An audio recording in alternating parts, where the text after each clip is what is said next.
Shalom, selamat pagi. Berjumpa kembali Bapak Ibu, Saudara, dan juga Opa Oma, dan juga anak-anak yang terkasih dalam Tuhan dalam program Seduh, Senin Teduh bersama saya, Pendeta Natalia.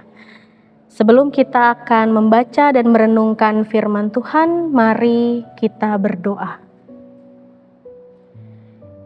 Ya Tuhan Allah, dalam kerendahan hati pada saat ini kami memohon tuntunan Roh Kudus ketika saat ini kami akan membaca dan merenungkan sabda Tuhan. Biarlah firman yang akan kami baca dan kami dengar bersama ini boleh menjadi kekuatan bagi kami untuk kami menjalani kehidupan kami hari-hari ke depannya dengan baik. Biarlah juga ya Tuhan dengan kekuatan dan kuasa Roh Kudus yang menuntun kami boleh mengerti dan memahami kehendak Tuhan di dalam kehidupan kami. Bersabdalah bagi kami ya Tuhan, kami anak-anak-Mu sedia untuk mendengar. Di dalam nama Tuhan kami Yesus Kristus kami berdoa. Amin. Pembacaan Alkitab kita diambil dari Keluaran pasalnya yang ke-15, ayatnya yang ke-22 sampai dengan ayatnya yang ke-27.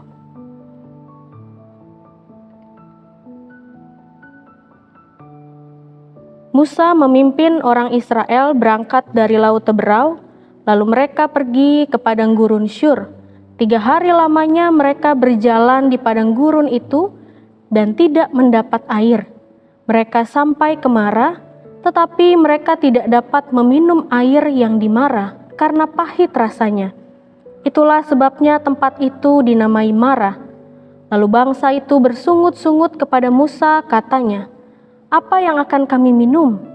Musa berseru-seru kepada Tuhan, dan Tuhan menunjukkan sepotong kayu kepadanya. Musa melemparkan kayu itu ke dalam air, lalu air itu menjadi manis. Di sanalah Tuhan memberikan ketetapan-ketetapan dan peraturan-peraturan kepada mereka. Di sanalah Tuhan menguji mereka. Firman-Nya, "Jika kamu sungguh-sungguh mendengarkan suara Tuhan Allahmu dan melakukan apa yang benar di matanya, memasang telingamu kepada perintah-perintahnya dan mengikuti segala ketetapannya, maka aku tidak akan menimpakan kepadamu penyakit apapun yang telah kutimpakan kepada orang Mesir, sebab akulah Tuhan yang menyembuhkan engkau." Sesudah itu mereka sampai ke Elim. Di sana ada 12 mata air dan 70 pohon kurma. Lalu di sana mereka berkemah di tepi air itu. Demikian pembacaan Alkitab kita. Berbahagialah bagi setiap kita yang tidak hanya mendengarkan firman Tuhan, tetapi juga memelihara di dalam kehidupannya. Terpujilah Tuhan. Bapak, Ibu, Saudara, anak-anak, dan juga opa oma yang dikasihi oleh Tuhan, kisah atau cerita Alkitab pada saat ini menggambari sebuah perjalanan dari bangsa Israel yang pada saat itu mereka tengah keluar dari perbudakan di Mesir. Singkat ceritanya, lalu kemudian selama 3 hari lamanya mereka berada di padang gurun. Mereka kehausan, mereka kelaparan, mereka putus asa, mereka kecewa dengan apa yang telah menimpa mereka pada saat itu. Bahkan tidak segan, mereka kembali bersungut-sungut kepada Tuhan. Mereka bersungut-sungut kembali kepada Musa pada saat itu sebagai bentuk kekecewaan dan keputusasaan mereka. Mereka mengalami peristiwa yang tidak mereka duga. Mereka berharap dan bahkan juga mungkin mengingat tentang apa yang mereka lakukan dan mereka terima pada saat mereka di Mesir. Dengan mudahnya mereka mendapatkan makanan, minuman dengan layak. Setiap hari mereka dapatkan, tetapi ketika mereka dituntun keluar oleh Tuhan dan Musa, keluar dari Mesir, mereka justru malah mendapatkan kekecewaan. Mereka kehausan, mereka kelaparan, dan mereka tidak tahu harus berbuat apa.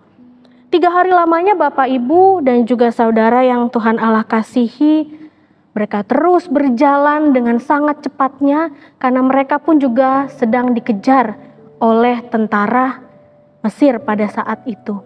Lalu di dalam kekecewaan mereka, di dalam kelemahan, di dalam kelelahan yang mereka rasakan pada saat itu, mereka berjumpa dengan satu tempat atau lokasi disebut Mara.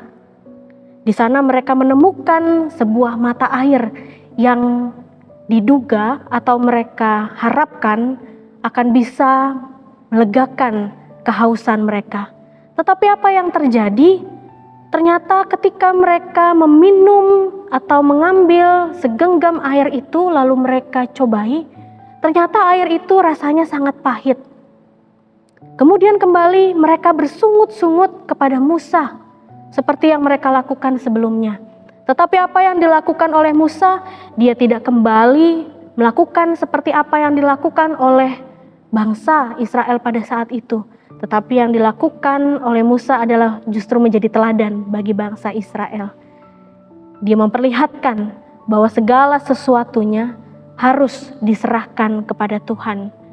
Maka dia dengan penuh harap berseru kepada Tuhan, memohon belas kasihan dan pertolongan yang asalnya daripada Tuhan. Dan kemudian mujizat terjadi pada saat itu. Air yang tadinya pahit rasanya, dengan sebuah tongkat kayu yang diminta oleh Musa untuk dilemparkan ke dalam air itu, kemudian berubah menjadi manis rasanya. Nah, Bapak, Ibu, dan saudara dan juga opa-oma yang Tuhan Allah kasihi, dari firman Tuhan yang boleh kita baca dan kita renungkan bersama pada saat ini, firman ini mau mengajarkan dan memperlihatkan juga kepada kita bahwa mungkin kita saat ini juga sedang mengalami situasi yang tidak mudah dalam kehidupan kita. Kita saat ini sedang mengalami situasi yang sulit. Kita menganggap bahwa kehidupan ini adalah rasa pahit yang tiada pernah hentinya.